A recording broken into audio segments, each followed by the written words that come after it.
নমস্কার বন্ধুরা, ধর্মকথা চ্যানেলে তোমাদের অনেক অনেক স্বাগত। আজকের বিষয় মৃত্যুতে দোষ হয় কেন এবং তার প্রতিকার কি। আমাদের পরিবারের কোনো প্রিয় জাতক বা জাতিকার মৃত্যু হলে আমরা শুনে থাকি যে তার মৃত্যুতে দোষ হয়েছে বা দোষ পেয়েছে। তাই এই দোষ কয় প্রকার ও কী কী এবং এই দোষ কিভাবে পায় আর এই দোষ কিভাবে কাটাতে হয় এবং তার সঙ্গে এই দোষ না কাটালে আমাদের পরিবারে কি কি বিপদ বা ক্ষতি হতে পারে সবটাই আপনাদের সামনে আমি তুলে ধরার চেষ্টা করব। আর আমরা সবাই কামনা করি যে মৃত্যুর পর আমাদের প্রিয়জনদের আত্মা যেন শান্তি পায়, তাই আমরা আমাদের ওই প্রিয়জনদের জন্য শ্রাদ্ধ, তর্পণ, পিণ্ডদান, নাম সংকীর্তন, পূজা আদি করে থাকি। তা কিভাবে করব যাতে সঠিকভাবে এই ক্রিয়াগুলি আমরা করতে পারি আমাদের জানা অতি আবশ্যক। তাই বন্ধুরা, আশা করব স্ক্রিপ্ট না করে পুরো ভিডিওটি দেখার অনুরোধ রইল, যাতে পুরো বিষয়টা আপনাদের কাছে পরিষ্কার হয়। তাই বেশি দেরি না করে শুরু করা যাক। দোষ কয় প্রকার ও কী কী। প্রথমে বলি, এক পাদ দোষ, দুই পাদ দোষ ও তিন পাদ দোষ এবং চতুর্পাদ দোষ বা পুষ্কর দোষ। এই চার প্রকার দোষ কিন্তু হয়ে থাকে। আর এই দোষগুলি লাগে বার দোষ, নক্ষত্র দোষ ও তিথি দোষ বা পক্ষ দোষ হিসাবে লেগে থাকে, যা পরিষ্কার করে আপনাদের সামনে আমি তুলে ধরার চেষ্টা করব। তাই প্রথমে বলি, এক পাদ দোষ কি। আমরা জানি সপ্তাহে 7টি বার রয়েছে, কিন্তু এই 7টি বারের মধ্যে শনি, রবি ও মঙ্গলবার এই 3টি বারকে মৃত্যুর জন্য অশুভ বলে ধরা হয়। অর্থাৎ এই 3টি বারের মধ্যে যদি কোনো জাতক জাতিকার মৃত্যু ঘটে, তার মৃত্যুতে কিন্তু দোষ পাওয়া যায়। এই দোষকে বলা হয় একপাদ দোষ। আবার প্রতি মাসে 2টি পক্ষ থাকে, যেমন মনে করুন শুক্লাপক্ষ ও কৃষ্ণপক্ষ। আবার এই 2টি পক্ষের মধ্যে 15টি করে তিথি আছে, আমরা কিন্তু সকলেই জানি। যেমন মনে করুন প্রতিপদ, দ্বিতীয়া, তৃতীয়া, চতুর্থী, পঞ্চমী, ষষ্ঠী, সপ্তমী, অষ্টমী, নবমী, দশমী ও একাদশী ও দ্বাদশী, সঙ্গে ত্রয়োদশী, চতুর্দশী এবং শুক্লাপক্ষ, পূর্ণিমা ইত্যাদি কিন্তু আমরা পেয়ে থাকি, সঙ্গে অমাবস্যা। এই 15টি তিথিসমূহ আবার 5 ভাবে বিভক্ত করা যায়, যথা নন্দা, ভদ্রা, জয়া, রিক্তা, পূর্ণা। এইগুলি নক্ষত্র হিসাবে কিন্তু আমরা ভাগ করি। প্রতিপদ, ষষ্ঠী বা একাদশী নন্দা, অর্থাৎ প্রতিপদ, ষষ্ঠী এবং একাদশী মিলে কিন্তু নন্দা নক্ষত্র হয়। এবং দ্বিতীয়া, সপ্তমী ও দ্বাদশীকে বলা হয় ভদ্রা।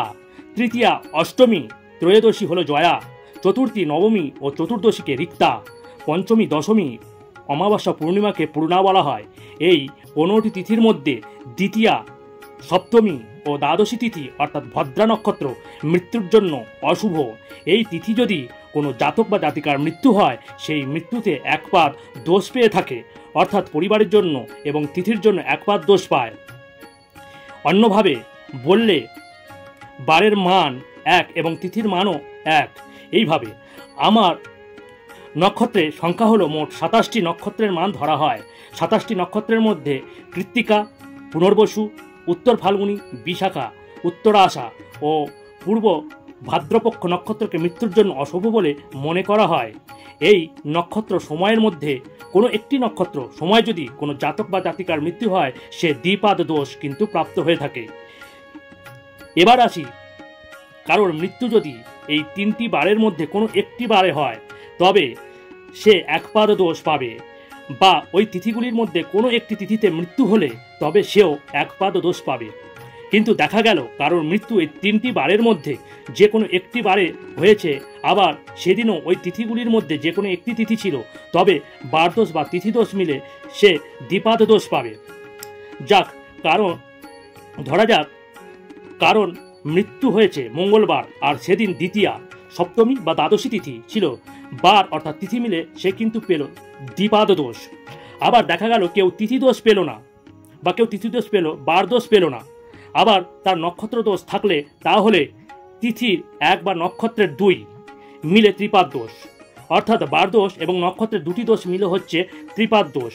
কিংবা কেউ বার দোষ এবং নক্ষত্র দোষ পেল, তবে সেক্ষেত্রে ত্রিপাদ দোষ হবে।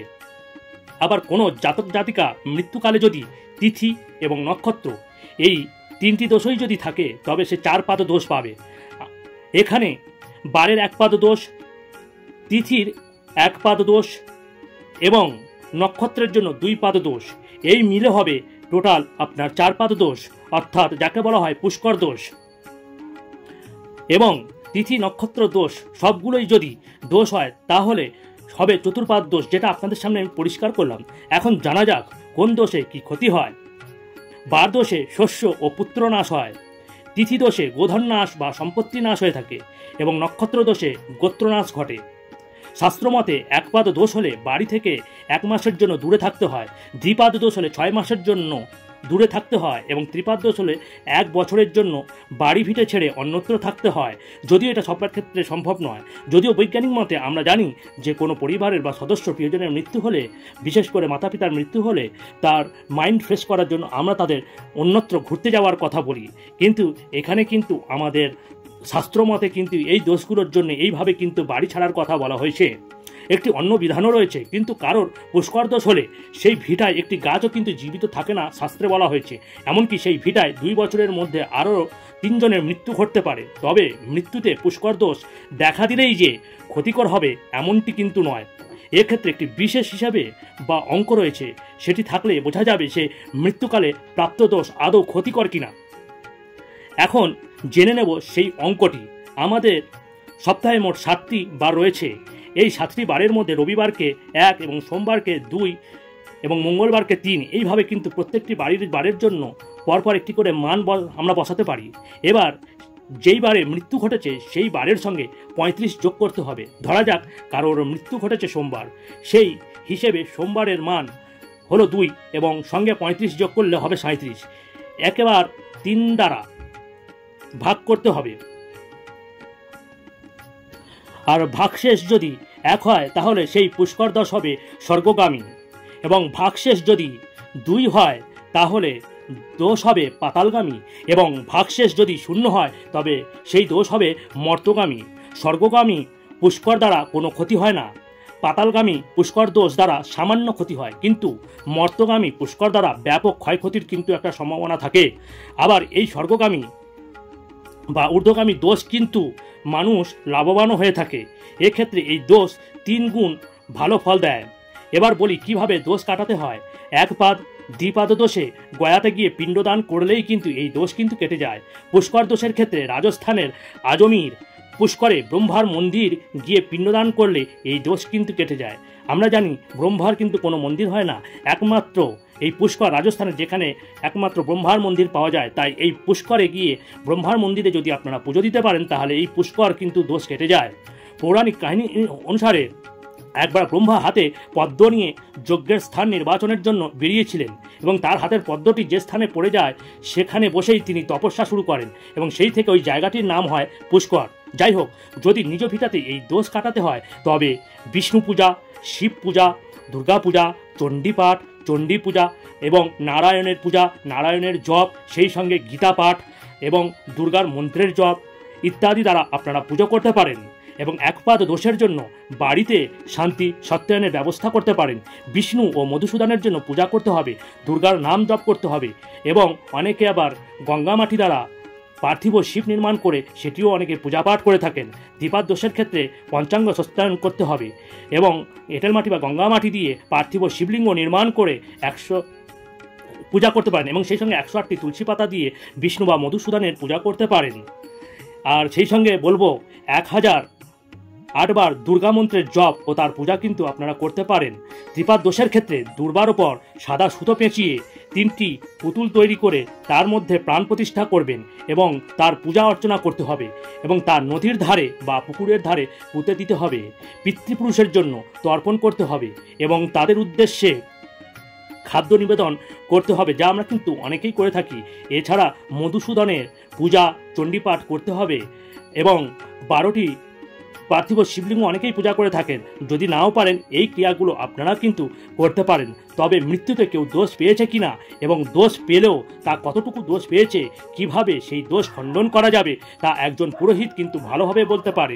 যেমন কোনো রোগীর যদি রোগ হয় তার কি রোগ হয়েছে এবং তাকে কি ওষুধ দেওয়া যাবে সেটি কিন্তু ডাক্তারই ভালো বলতে পারে। তাই এই সব ক্ষেত্রে যদি আপনাদের কোনো অসুবিধা হয় সেটি কোনো পুরোহিতের সঙ্গে আপনারা আলোচনা করে নেবেন।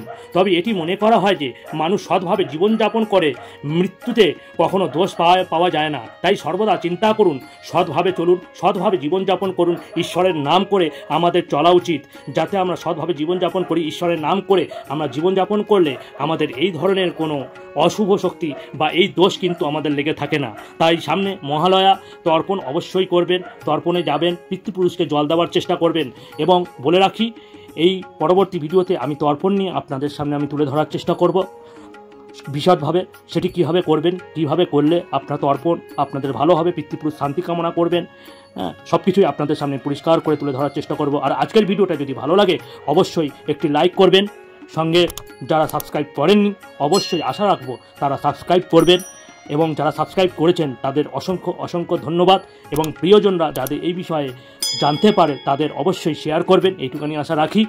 আর সবার মঙ্গল হোক, সেই সঙ্গে বেল আইকনটি টিপে সঙ্গে থাকবেন, যাতে এই ধরনের ইনফরমেটিভ ভিডিও আমি আপলোড করার সাথে সাথে যাতে আপনাদের কাছে পৌঁছে যায়, সেটির জন্য অবশ্যই বেল আইকনটি টিপে সঙ্গে থাকবেন। আজকের মতো এতটাই, আবার পরবর্তী ভিডিওর সঙ্গে আপনাদের সঙ্গে দেখা হচ্ছে। হরি ওম তৎসৎ, হরি ওম তৎসৎ, হরি ওম তৎসৎ।